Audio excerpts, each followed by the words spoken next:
ತುಂಬಾ ಜನ FIS sale ಮಾಡ್ತಾ ಇದ್ದಾರೆ. ತುಂಬಾ ಸೆಲ್ಲಿಂಗ್ ಮಾರ್ಕೆಟ್ ಅಲ್ಲಿ ನಡೀತಾ ಇದೆ ಅಂತ ತುಂಬಾ ಪ್ಯಾನಿಕ್ ಆಗಿದ್ದಾರೆ. ಹೆಂಗೆ ಫ್ಯೂಚರ್ ನಮ್ಮ ಇಂಡಿಯನ್ ಮಾರ್ಕೆಟ್ ಹೆಂಗೆ, ನಿಫ್ಟಿ ಬ್ರೇಕ್ಔಟ್ ಯಾವಾಗ, ಸ್ಟಾಕ್ಸ್ ಎಲ್ಲ ಯಾವಾಗ ನಮ್ದು ಗ್ರೀನ್ ಆಗುತ್ತೆ, ಈ ರೀತಿ ಇವತ್ತು ಪ್ಯೂರ್ಲಿ ಇದೊಂದು ಜಿಯೋ ಪೊಲಿಟಿಕ್ಸ್ ಟಾಪಿಕ್ ಆಗಿರುತ್ತೆ. ಯಾಕೆ ನಮ್ಮ ಸ್ಟಾಕ್ ಮಾರ್ಕೆಟ್ಗೆ ಜಿಯೋ ಪೊಲಿಟಿಕ್ಸ್ ಇಂಪಾರ್ಟೆಂಟ್ ಆಗುತ್ತೆ ಅಂತಂದ್ರೆ, ಎಲ್ಲ ಏನು ಒಂದು ಇಂಡಿಯನ್ ಗವರ್ಮೆಂಟ್ ಪಾಲಿಸಿ ಮಾಡೋದು, ನಮ್ಮ INR ರುಪಿ ಏನಾಗಿದೆ ರಷ್ಯಾದಲ್ಲಿ ತುಂಬಾ ಇದೆ. ಅವಾಗ ರಷ್ಯಾ ಕ್ವಶನ್ ಮಾಡ್ತು ಇಂಡಿಯಾಗೆ, ಈ ರುಪೀಸ್ ನ ತಗೊಂಡ್ ನಾನೇನ್ ಮಾಡ್ಲಿ, ಡಾಲರ್ ಇದ್ರೆ ನಾನು ವರ್ಲ್ಡ್ ಅಲ್ಲಿ ಎಲ್ ಬೇಕಾದ್ರೂ ಖರ್ಚು ಕೊಡ್ಬೋದು, ಬಟ್ ಈ ರುಪಿನ ತಗೊಂಡ್ ನಾನೇನ್ ಮಾಡ್ಲಿ, ಆಯಿಲ್ಗೋಸ್ಕರ ಒಂದು ಪ್ಲಾನಿಂಗ್ ಮಾಡ್ತಾರೆ. ಇದು ತುಂಬಾ ಒಂದು ದೊಡ್ಡ ಸೀಕ್ರೆಟ್. ಯಾವುದೇ ತರದ ಯೂಟ್ಯೂಬ್ ಚಾನಲ್, ಫೇಸ್ಬುಕ್ ಎಲ್ ಬೇಕಾದ್ರೂ ಹೋಗಿ ನೋಡಿ, ಎಲ್ಲೂ ಸಿಗಲ್ಲ ಈ ನ್ಯೂಸ್. ಇವಾಗ ನಾನು ಹೇಳಕ್ ಹೋಗ್ತಾರೋ ಯಾವ ರೀತಿ ಅಂದ್ರೆ, ನಮ್ಮ ಒಂದು ಕಳೆದ ಬಾರಿ ಎಲೆಕ್ಷನ್ ಆಗಿತ್ತು ಬಂಗಾಲಲ್ಲಿ, ನೋಡಿರ್ಬೋದು, ಬಾರ್ಡರ್ ನ ಪ್ರೊಟೆಕ್ಟ್ ಮಾಡ್ತಾ ಇದ್ದಾರೆ. ಯಾಕೆ ಮಾಡ್ತಾ ಇದಾರೆ ಅಂದ್ರೆ, ಇದಕ್ಕೊಂದು ದೊಡ್ಡ ಪ್ರಿಪರೇಷನ್ ನಡೀತಾ ಇದೆ. ಇನ್ ಕೇಸ್ ಅಕ್ಯುಪೈ ಕಾಶ್ಮೀರ್ನ ನಾವು ತಗೊಂಡ್ರೆ ಡೈರೆಕ್ಟ್ ತುಂಬಾ ಜನ FIS ಸೇಲ್ ಮಾಡ್ತಾ ಇದ್ದಾರೆ. ತುಂಬಾ ಸೆಲ್ಲಿಂಗ್ ಮಾರ್ಕೆಟ್ ಅಲ್ಲಿ ನಡೀತಾ ಇದೆ ಅಂತ ತುಂಬಾ ಪ್ಯಾನಿಕ್ ಆಗಿದ್ದಾರೆ. ಹೆಂಗೆ ಫ್ಯೂಚರ್ ನಮ್ಮ ಇಂಡಿಯನ್ ಮಾರ್ಕೆಟ್ ಹೆಂಗೆ, ನಿಫ್ಟಿ ಬ್ರೇಕ್ಔಟ್ ಯಾವಾಗ, ಸ್ಟಾಕ್ಸ್ ಎಲ್ಲ ಯಾವಾಗ ನಮ್ದು ಗ್ರೀನ್ ಆಗುತ್ತೆ, ಈ ರೀತಿ ಸುಮಾರು ಕ್ವಶನ್ಸ್ ಗಳಿದೆ. ಮಾರ್ಕೆಟ್ ಅಲ್ಲಿ ಬಿಗ್ಗೆಸ್ಟ್ ಪ್ಯಾನಿಕ್ ಏನಾಗ್ತಾ ಇದ್ದಾರೆ, FIS ಸೆಲ್ ಮಾಡ್ತಾ ಇದ್ದಾರೆ. ಇವತ್ತು ಅಷ್ಟು ಲಕ್ಷ ಸೆಲ್ ಮಾಡಿದ್ರು, ಇಷ್ಟು ಲಕ್ಷ ಸೆಲ್ ಮಾಡಿದ್ರು ಅಂತ ತುಂಬಾ ಜನ ಪ್ಯಾನಿಕ್ ಆಗ್ತಾ ಇದ್ದಾರೆ. ಮತ್ತೆ ಹಾಗಿದ್ರೆ ಯಾರು ಇನ್ವೆಸ್ಟರ್ಸ್ ಬರ್ತಾರೆ ನಮ್ಮ ಇಂಡಿಯಾಕ್ಕೆ, ಹೇಗಿದು ಫ್ಯೂಚರ್ ಗ್ರೋತ್ ಆಗುತ್ತೆ? ಇವತ್ತು ಪ್ಯೂರ್ಲಿ ಇದೊಂದು ಜಿಯೋ ಪೊಲಿಟಿಕ್ಸ್ ಟಾಪಿಕ್ ಆಗಿರುತ್ತೆ.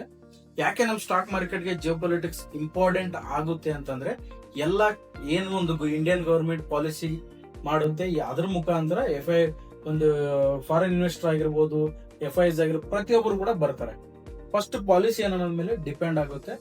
ಈಗ ಏನೆಲ್ಲ ಒಂದು FIS ಅವರು ಸೆಲ್ ಮಾಡ್ತಾ ಇದ್ದಾರೆ ಅದೆಲ್ಲ ಟೆಂಪರರಿ, ಬಟ್ ಲಾಂಗ್ ಟೈಮ್ ಗೋಸ್ಕರ ನಮ್ಮ ಇಂಡಿಯಾದ ಒಂದು ಗವರ್ಮೆಂಟ್ ಪ್ಲಾನ್ ಮಾಡ್ತಾ ಇದೆ. ನಮ್ಮ ಒಂದು FDI ಅಂದ್ರೆ ಇನ್ವೆಸ್ಟ್ಮೆಂಟ್ ಹೇಗೆ ತಗೊಂಡ್ಬರ್ಬೇಕು ಅಂತ. ಆಲ್ರೆಡಿ ಇದನ್ನ ಕಳೆದ 1 ವರ್ಷದಿಂದ ಮಾಡ್ತಾ ಇದ್ರೆ ತುಂಬಾ ಜನಕ್ಕೆ ಇದ್ರ ಬಗ್ಗೆ ಐಡಿಯಾ ಇಲ್ಲ. ಸಿಂಪ್ಲಿ ಅವರು ಸ್ಟಾಕ್ ಮಾರ್ಕೆಟ್ ಅಲ್ಲಿ ಬಂದು ಏನ್ ನೋಡ್ತಾ ಇದಾರೆ, FIS ಇಷ್ಟು ಸೇಲ್ ಮಾಡಿದ್ರು ಇವತ್ತು ಅಂತ ನೋಡ್ತಾ ಇದ್ದಾರೆ. ಬಟ್ ಇದು ಆನ್ಸರ್ ಏನು, ಫ್ಯೂಚರ್ ಹೆಂಗೆ ಇದೇ ತರ ಸೇಲ್ ಆಗ್ತಾ ಇದಾರೆ, ಹೆಂಗೆ ನಮ್ಮ ಒಂದು ಸ್ಟಾಕ್ ಮಾರ್ಕೆಟ್ ಗ್ರೋ ಆಗುತ್ತೆ? ಸುಮಾರು ಸಲ ನನ್ನ ಕಳೆದ ವಿಡಿಯೋ ಹೇಳಿದೀನಿ, ನಮ್ಮ ಇಂಡಿಯನ್ ಮಾರ್ಕೆಟ್ ಬುಲ್ ಅಲ್ಲಿ ಇದೆ, ಅಪ್ ಟ್ರೆಂಡ್ ಅಲ್ಲಿ ಇದೆ ಅಂತ ನಾನು ಸುಮಾರು ಸರಿ ಮೆನ್ಷನ್ ಮಾಡಿದೆ. ಬಟ್ ಇವಾಗ ಮಾರ್ಕೆಟ್ ನೋಡಿ ಅನಿಸ್ತಾ ಇಲ್ಲ, ಎಲ್ಲೋ ಒಂದ್ ಕಡೆ ಡೌಟ್ ಬರ್ತಾ ಇದೆ, ಕೆಳಗ್ ಬಂದ್ರೆ ಹೆಂಗೆ, ನಿಜವಾಗ್ಲೂ ಅಪ್ ಟ್ರೆಂಡ್ ಅಲ್ಲಿ ಇದೆಯಾ ಅಂತ ಲಾಟ್ ಆಫ್ ಕ್ವಶನ್ಸ್, ತುಂಬಾ ಕ್ವಶನ್ಸ್ ಬರ್ತಾ ಇದೆ. ಓಕೆನಾ? ಈ ಒಂದು ಕ್ವಶನ್ ಗೆ ನಾನು ಇವತ್ತು ಆನ್ಸರ್ ಕೊಡ್ತೇನೆ. ನಮ್ಮ ಒಂದು ಇಂಡಿಯನ್ ಗವರ್ಮೆಂಟ್ ಏನ್ ಮಾಡ್ತಾ ಇದೆ, ಯಾವ ರೀತಿ ಈ ಒಂದು ಪಾಲಿಸಿನ ಮಾಡ್ತಾ ಇದಾರೆ ಅಂದ್ರೆ ಸಿಂಪಲ್. ಇವಾಗ ರಷ್ಯಾದ ಮೇಲೆ ಡಾಲರ್ಗೆ ಒಂದು ಸ್ಯಾಂಕ್ಷನ್ ಹಾಕಿದ್ದಾರೆ. ನಮ್ಮ ಇಂಡಿಯನ್ ಗವರ್ಮೆಂಟ್ ಏನ್ ಮಾಡ್ತು, ಆಯಿಲ್ ನ ರಷ್ಯಾದಿಂದ ತಗೊಂತಾ ಇದಾರೆ. ನಾವು ಅವ್ರ ಜೊತೆ INR ಟ್ರಾನ್ಸಾಕ್ಷನ್ ಮಾಡ್ತಾ ಇದೀವಿ, ಅಂದ್ರೆ INR ನ ಕೊಡ್ತಾ, ನಮ್ಮ ಇಂಡಿಯನ್ ರುಪಿನ ಕೊಡ್ತಾ ಇದೀವಿ, ಅವರು ನಮ್ಮ ಇಂಡಿಯನ್ ರುಪಿನ ಇಸ್ಕೊಂತಾ ಇದಾರೆ, ಆಯಿಲ್ ಕೊಡ್ತಾ ಇದಾರೆ. ಇದೇ ರೀತಿ ನಮ್ಮ INR ರುಪಿ ಏನಾಗಿದೆ ರಷ್ಯಾದಲ್ಲಿ ತುಂಬಾ ಇದೆ. ಅವಾಗ ರಷ್ಯಾ ಕ್ವಶನ್ ಮಾಡ್ತು ಇಂಡಿಯಾಗೆ, ಈ ರುಪೀಸ್ ನ ತಗೊಂಡ್ ನಾನೇನ್ ಮಾಡ್ಲಿ, ಡಾಲರ್ ಇದ್ರೆ ನಾನು ವರ್ಲ್ಡ್ ಅಲ್ಲಿ ಎಲ್ ಬೇಕಾದ್ರೂ ಖರ್ಚು ಕೊಡ್ಬೋದು, ಬಟ್ ಈ ರುಪಿನ ತಗೊಂಡ್ ನಾನೇನ್ ಮಾಡ್ಲಿ? ಅವಾಗ ಇಂಡಿಯನ್ ಗವರ್ಮೆಂಟ್ ಏನ್ ಪ್ಲಾನ್ ಮಾಡ್ತು ಅಂದ್ರೆ, ನೀವು ಆಲ್ರೆಡಿ ಅಲ್ಲಿ ಪಾಪ್ಯುಲೇಷನ್ ಕಮ್ಮಿ ಇದೆ, ಅವ್ರು ಜಾಸ್ತಿ ನಮ್ಮ ಇಂಡಿಯಾದಿಂದ ಏನು ಇಂಪೋರ್ಟ್ ಮಾಡ್ಕೊಳಕ್ ಆಗಲ್ಲ. ಜಸ್ಟ್ ಒಂದು 14 ಕೋಟಿ ಜನ ಅಷ್ಟೇ ಇರೋದು ರಷ್ಯಾದಲ್ಲಿ, ಜಾಸ್ತಿ ಇಂಡಿಯಾದಿಂದ ಏನು ತಗೊಳಕ್ ಆಗಲ್ಲ. ಹಾಗಾಗಿ ಈ ದುಡ್ಡನ್ನ ಏನ್ ಮಾಡೋದು ಅಂತ ಕೇಳಿದಾಗ, ಒಂದು ಇಂಡಿಯಾ ಪ್ಲಾನ್ ಮಾಡಿದೆ, ಇದೇ ತರ ಪಾಲಿಸಿನ ಫಸ್ಟ್ ರಷ್ಯಾ ಮೇಲೆ ಅಪ್ಲೈ ಮಾಡ್ತು, ನೆಕ್ಸ್ಟ್ ಬೇರೆ ಬೇರೆ ಕಂಟ್ರಿ ಮೇಲೆ ಅಪ್ಲೈ ಮಾಡ್ತೇವೆ. ಯಾವ ತರ ಅಂದ್ರೆ, ನೀವು ನಾವು ಕೊಟ್ಟಿರೋ INR ನ ನಮ್ಮ ಇಂಡಿಯಾದಲ್ಲಿ ಇನ್ವೆಸ್ಟ್ ಮಾಡಿ, ಬಾಂಡ್ಸ್ ಗಳನ್ನ ಖರೀದಿ ಮಾಡಿ. ಯಾಕಂದ್ರೆ ಇಲ್ಲಿ 10-12% ರಿಟರ್ನ್ ಇದೆ ಬಾಂಡ್ಸ್ ಅಲ್ಲಿ, ಈ ರೀತಿ ರಿಟರ್ನ್ ಯಾವುದೇ ಕಂಟ್ರಿ ಇಲ್ಲ. ಹಾಗಾಗಿ ಅಟ್ರಾಕ್ಟಿವ್ ರಿಟರ್ನ್ಸ್ ಇದೆ. ರಷ್ಯಾ ಏನು ಐಡಿಯಾ ಕೊಟ್ಟರು, ಒಂದು ಇಂಡಿಯಾದಲ್ಲಿ ನೀವು ಬಂದು ಇನ್ವೆಸ್ಟ್ ಮಾಡಿ, ರೋಡ್ ಇನ್ಫ್ರಾಸ್ಟ್ರಕ್ಚರ್ ಇರ್ಬೋದು, ಗವರ್ಮೆಂಟ್ ಬಾಂಡ್ಸ್ ಇರ್ಬೋದು, ಪ್ರೈವೇಟ್ ಬಾಂಡ್ಸ್ ಇರ್ಬೋದು, ಈ ತರ ಇನ್ವೆಸ್ಟ್ ಮಾಡಿ, ಅಂದ್ರೆ ನಾವು ಕೊಟ್ಟಿರೋ ದುಡ್ಡು ನಮಗೆ ರಿಟರ್ನ್ ಮಾಡಿ. ಈ ರೀತಿ ಇಂಡಿಯಾಕ್ಕೆ ದುಡ್ಡು ಇನ್ವೆಸ್ಟ್ಮೆಂಟ್ ಬರ್ತಾ ಇದೆ. ಸೇಮ್ ಪಾಲಿಸಿ ಮತ್ತೆ ಯಾರ ಜೊತೆ ಮಾಡಿದ್ರು, UA ಗ್ರೂಪ್ ಇದೆ. UA ಗ್ರೂಪ್ ಇಂದ ಸೇಮ್ ಇದೇ ತರ ಮಾಡಿದ್ರು. ಅಂದ್ರೆ ನಾವು INR ಟ್ರಾನ್ಸಾಕ್ಷನ್ ಮಾಡೋಣ, ನಾವು ಆಯಿಲ್ ತಗೊಂತೀವಿ, INR ಕೊಡ್ತೀವಿ, ಇಂಡಿಯನ್ ರುಪಿ ಕೊಡ್ತೀವಿ, ಅಗೇನ್ ನೀವು ಕೂಡ ನಮ್ಮ ಇಂಡಿಯಾದಲ್ಲಿ ಬಂದು ಇನ್ವೆಸ್ಟ್ ಮಾಡಿ. ಈ ರೀತಿ ಕಳೆದ ಬಾರಿ ಸುಮಾರು ಜನಕ್ಕೆ ಈ ಸೀಕ್ರೆಟ್ ಗೊತ್ತಿಲ್ಲ, ನಡೀತಾ ಇದೆ ಬ್ಯಾಕ್ ಗ್ರೌಂಡ್ ಅಲ್ಲಿ. RBL ಬ್ಯಾಂಕ್ ಅಂತ ಒಂದೊಂದಿದೆ, ಬ್ಯಾಂಕ್ ಅಲ್ಲಿ ಅವ್ರು ಇನ್ವೆಸ್ಟ್ ಮಾಡಿದ್ದಾರೆ. RBL ಬ್ಯಾಂಕ್ ಬ್ರಾಂಚ್ ಕೂಡ ತುಂಬಾ ನೀವು ಸೌದಿ ಅರಬ್ ಅಲ್ಲಿ ಓಪನ್ ಆಗಿದೆ. ಈ ರೀತಿ ಇಂಡಿಯಾಗೆ ದುಡ್ಡು ಬರ್ತದೆ. ಇದನ್ನ ಒಂದು ಆಫ್ರಿಕನ್ ಕಂಟ್ರಿ ಜೊತೆನೂ ಕೂಡ ಈ ರೀತಿ ಮಾಡಿದ್ದಾರೆ. ಅಂದ್ರೆ ನಾವು ಒಂದು ಎಕ್ಸ್ಪೋರ್ಟ್ ಮಾಡಿ, INR ಟ್ರಾನ್ಸಾಕ್ಷನ್ ಮಾಡಿ, ಡಾಲರ್ ನ ಸೈಡ್ ಬೈ ಮಾಡಿ, ಬಂದು ಆ ಒಂದು INR ಇನ್ವೆಸ್ಟ್ ಮತ್ತೆ ಅಗೇನ್ ಬಂದು ನಮ್ಮ ಕಂಟ್ರಿಲಿ ಇನ್ವೆಸ್ಟ್ಮೆಂಟ್ ಮಾಡಕ್ಕೆ ನಾವು ಪ್ಲಾನ್ ಮಾಡ್ತೀವಿ. ಈ ರೀತಿ ಒಂದು ಸ್ಟ್ರಾಟಜಿನ ಯೂಸ್ ಮಾಡ್ತೀವಿ. ಹಾಗಾಗಿ ನಾವು ನ್ಯೂಟ್ರಲ್ ಆಗಿದೀವಿ. ಯಾವುದೇ ಇರಾನ್ ವಾರ್ ಆಗಿರ್ಬೋದು, ಯುಕ್ರೇನ್ ವಾರ್ ಆಗಿರ್ಬೋದು, ಯಾರು ರಷ್ಯಾ ವಾರ್ ಆಗಿರ್ಬೋದು, ಯಾವುದೇ ಕಡೆ ನಾವು ಹೋಗ್ತಾ ಇಲ್ಲ, ಅಂದ್ರೆ ಯಾರ ಪರಾನು ನಾವು ಹೋಗ್ತಾ ಇಲ್ಲ, ನ್ಯೂಟ್ರಲ್ ಆಗಿದೀವಿ. ಯಾಕಂದ್ರೆ ನಾಳೆ ನಾವು ಎಲ್ಲರ ಜೊತೆ ಯಾರ ಜೊತೆ ಬೇಕಾದ್ರೂ ಬಿಸ್ನೆಸ್ ನ ಮಾಡಬಹುದು ಅಂತ.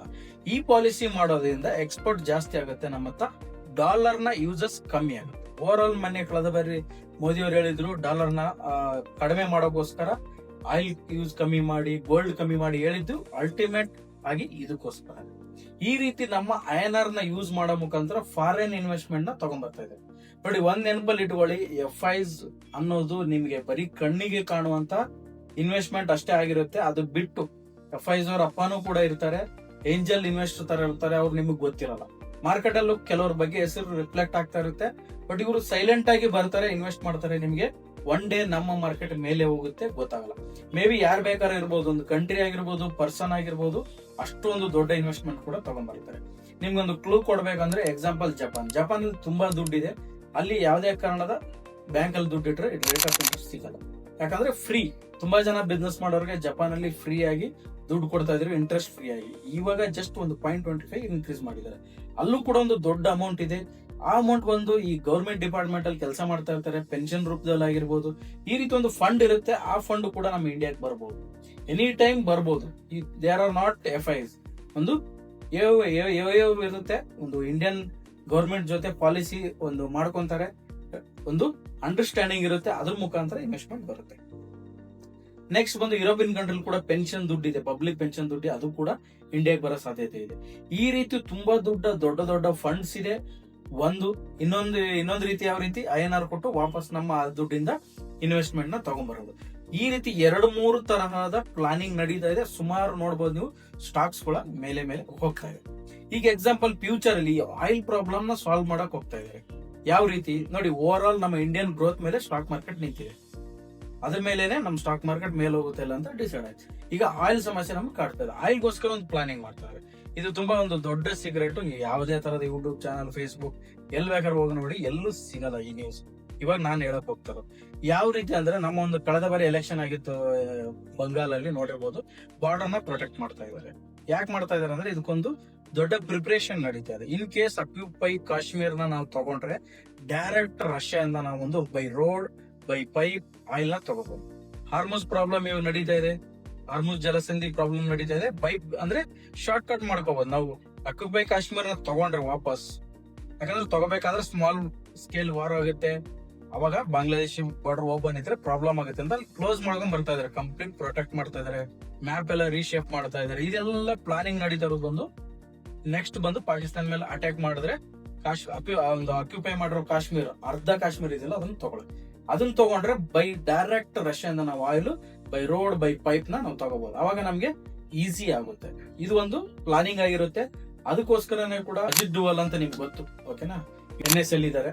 ಅವರು ಬಂದು ಮೊನ್ನೆನೆ ರಷ್ಯಾಗ್ ಹೋಗಿ ಅಫ್ಘಾನಿಸ್ತಾನಕ್ಕೆ ಒಂದು ವೆಪನ್ಸ್ ನ ಕೊಡಿಸಿದ್ದಾರೆ ಆಲ್ರೆಡಿ. ಯಾಕಂದ್ರೆ ಏರ್ ಡಿಫೆನ್ಸ್ ಅಫ್ಘಾನಿಸ್ತಾನಲ್ಲಿ ಇಲ್ಲ. ಒಂದು ಪಾಕಿಸ್ತಾನ ಅಟ್ಯಾಕ್ ಮಾಡಿದಾಗ ಪ್ರಾಬ್ಲಮ್ ಆಯ್ತು, ಅವರು ಕೌಂಟರ್ ಕೊಡಕ್ ಆಗಿಲ್ಲ.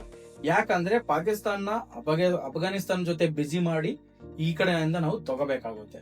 ಫ್ಯೂಚರ್ ಅಲ್ಲಿ ಒಂದು ಇದು ಮೇ ಬಿ ನಿಮಗೆ ಪ್ರಿಡಿಕ್ಷನ್ ಅನ್ಬಹುದು, ಅನಲೈಸ್ ಅನ್ಬಹುದು.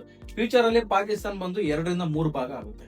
ಒಂದು ಭಾಗ ನಮ್ಗೆ ಸಿಗುತ್ತೆ, ಒಂದು ಭಾಗ ಬಲೂಚಿಸ್ತಾನ್, ಆಲ್ರೆಡಿ ಅವ್ರು ಹೋರಾಟ ಮಾಡ್ತಾ ಇದ್ದಾರೆ ನಮ್ಗೆ ಸಪರೇಟ್ ಕಂಟ್ರಿ ಬೇಕು ಅಂತ.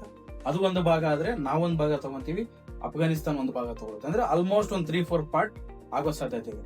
ಬಟ್ ನಮಗೆ ಯಾಕೆ ಕಾಶ್ಮೀರ್ ಇಂಪಾರ್ಟೆಂಟ್ ಇದೆ ಅಂದ್ರೆ, ಒಂದು ರಷ್ಯಾ ಜೊತೆ ಕನೆಕ್ಷನ್ ಮಾಡೋಕ್ಕೋಸ್ಕರ.